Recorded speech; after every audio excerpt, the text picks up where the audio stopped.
The pop music industry is doomed to fail in 2021 unless you save it. Micah. Hi, I'm Micah and I make pop music, and I am extremely concerned with the direction that my music industry and I'm extremely concerned with the direction that my industry is headed towards. I just need 8 minutes of your time so that I can put maximum ads in the video so that we can discuss what I believe is ruining the pop music industry in 2021. Because I want to explain to you what is really going on, because I feel like a lot of people who consume pop music don't really pay attention to what's really going on right now. So I want you to know what's really going on right now, and then I also want you to know what you can do to save the industry from becoming this clout chasing ageist mess, essentially. So I have 3 main points that I want to discuss in this video. The first point would be TikTok and its influence on pop music consumption. The second point would be the rise of stan culture. And the third point would be the fall of record labels. Now, each of these points could be a video on their own, honestly, but I am not a music industry dedicated channel. I'm just a pop star who wants to make a video about his industry because it's going to hell in a handbasket.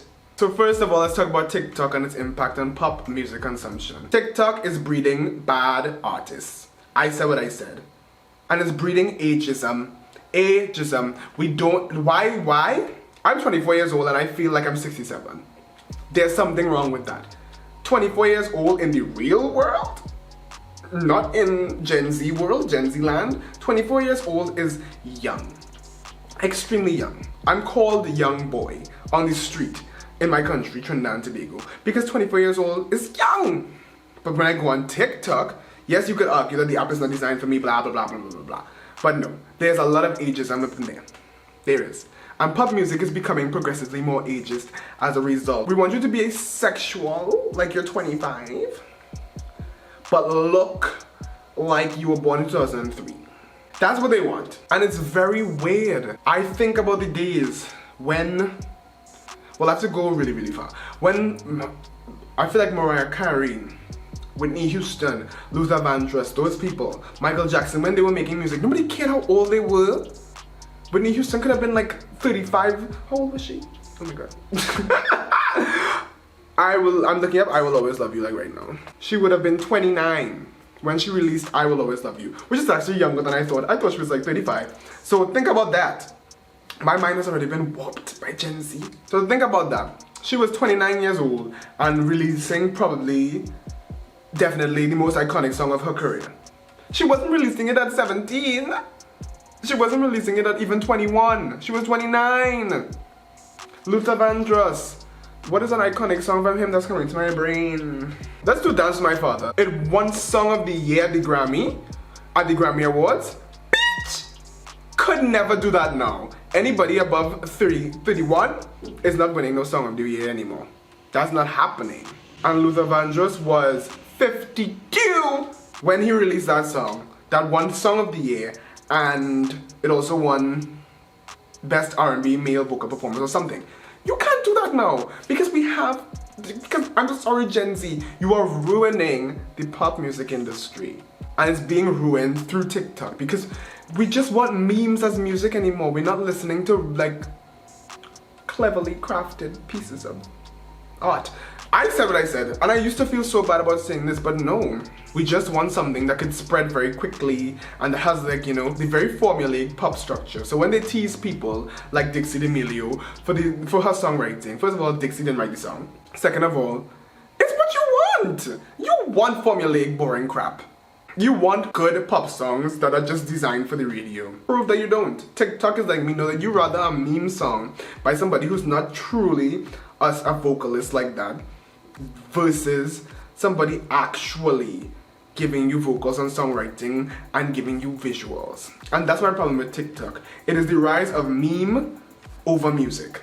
Now, I'm not saying that TikTok is bad for everybody. Savage, thank you very much for that TikTok, especially Savage remix, love that. Say So, love that. So TikTok is not all bad, but it has led to the elevation of some people who did not need to be elevated. So that was point number 1. I get very passionate about this topic. That's just the way it is. I was gonna apologize. I'm not apologizing for shit. Because if I don't care about this, what do I care about? If I'm not upset about this, what can I be upset about? Everything in life is not subjective. We do deserve to have standards. Certain people should not win Grammys. Certain people should not be getting Billboard #1s. Otherwise, these things don't mean anything.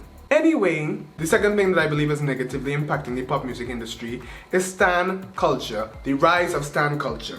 Stan culture is great in some regards because it helps to keep a lot of the older people in the music industry, older meaning not 25, it helps to keep the older people more relevant in the eyes of the younger generation, but it also has bred a lot of toxicity. Your fave is flopping. Your fave didn't even get a #1. Your fave sucks. How many albums did your fave sell? You trash. And it's very negative, and it makes the pop music industry look catty and irritating, honestly. Making the pop music industry basically just look childish. That's my problem. It just looks childish, and it just looks mean, and it's very high school, and I don't like it. At least from an artist perspective, it's pushing me away from the industry. And as just like a person perspective, like I can't even really get into the cultures of the people who I do like because I don't like how the fans behave, at least on Twitter. My final point, the fall of record labels. Now, I'm going to argue that record labels still run the music industry. I'd like to think it's audiences, but no. I'd like to argue that record labels still run the music industry. And payola is very real. Pay to play is extremely real. Everything is connected. I'm just talking about them like they're separate things, but no. Everything is connected. And these record labels are, first of all, they're taking TikTokers and trying to make money off of them because they only care about the money. They're not taking the talented singers who have been working their ass off to try to get somewhere on TikTok. They're taking the popular TikTok stars known for not singing, but who all of a sudden, I want to be a singer, and then they're paying for their songs to be featured on all these Spotify playlists on radio stations across the world, and it's very mediocre music. Like, we can call certain music mediocre. I hate this sort of mentality now where it's like, oh, it's subjective, oh, they're at the beginning of their career. No, it was bad, the song is bad. I can admit a lot of the music in the beginning of my career was bad. It's not about that, it's a bunch of excuses now. If your music is bad, it's bad. But these labels have the money to pay to get it stuck in your head. So it doesn't matter if it's bad or not. And they're just operating based on money. I mean, we could talk about Spotify. They're not a label, but they want to charge you to get a boost in the algorithm. They better cancel that. Money is the bottom line. And it's the bottom line too much. You can make money by doing good music. Popularity is too much of a currency now for them, and that's what they use now. Popularity, not quality, but popularity. And that to me sucks. And that to me is why the music industry will fail in 2021. Because we're putting profit ahead of potential and proficiency. And that sucks. It really does. Before, I feel like labels would put in so much effort to develop an artist. Right now it's just basic cookie cutter bullshit. And it's very, very sad because they still have so much control. When you look at, I love to talk about Spotify, but when you look at these Spotify playlists, so many of the artists that you find there, they're not independent. They're with some label, or they're with a label that's with a label. It's so sad that record labels, to me, are no longer dedicating themselves to unknowns and making somebody something. It's about taking a somebody and making them an even bigger somebody. It's gonna sound like I'm hating, but I don't want those people to get preference. I want the content creators who are writing a billion rewrite covers on YouTube to get first preference. I want the people who are producing for hours to get first preference. I want the people who are working on their voice daily to get first preference, because those are people who I believe have worked for it. And I just hate that in the pop music industry, working for something seems to mean less and less and less. I'm sorry if I was out of focus for any part of this video, but those are the 3 points that I have. I have more, but I just, TikTok, stan culture, record labels being trifling, it's a lot. And it's just making me feel sad for my industry, and I want you all to change that. And the way that you could change that is to push back against the toxicity in stan communities and speak up and say, you don't need to hate on this person to love this person. What are you accomplishing by doing that? Push back on the TikTok meme songs, and instead of not supporting those people, just actively support more artists, more people who are literally dedicating themselves to music related content, because it's much harder to connect to people with music related content, in my opinion, versus like this. I actually think this is easier than music, because with this I could talk for 8 minutes and you could get to know me. But it's very hard to get to know me in 4 minutes. But I'm working like 12 hours just to make those 4 minutes for you. So support music creators when you see them on your social media, because it's really hard. And a lot of them are doing it independently. And I would also say, just fight back against the record labels. Like, if they see that you're not supporting their flop artists, they're going to look for other investments, because at the end of the day, they want to make money.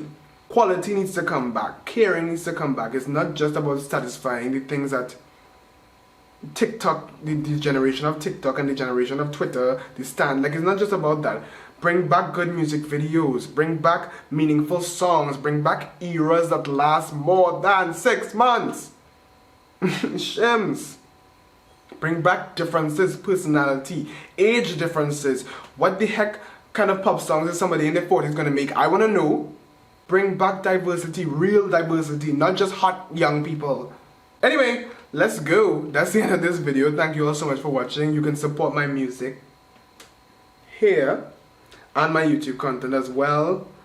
If you want to see any more content with me rambling about music, just subscribe to the channel, because this is a part of a playlist called Journey of a Pop Star. This is part of my journey. Comment your thoughts down below. How do you feel about the pop music industry? Who do you stand? Thank you all so much for watching, and I will see you in my next video. Bye, menaces!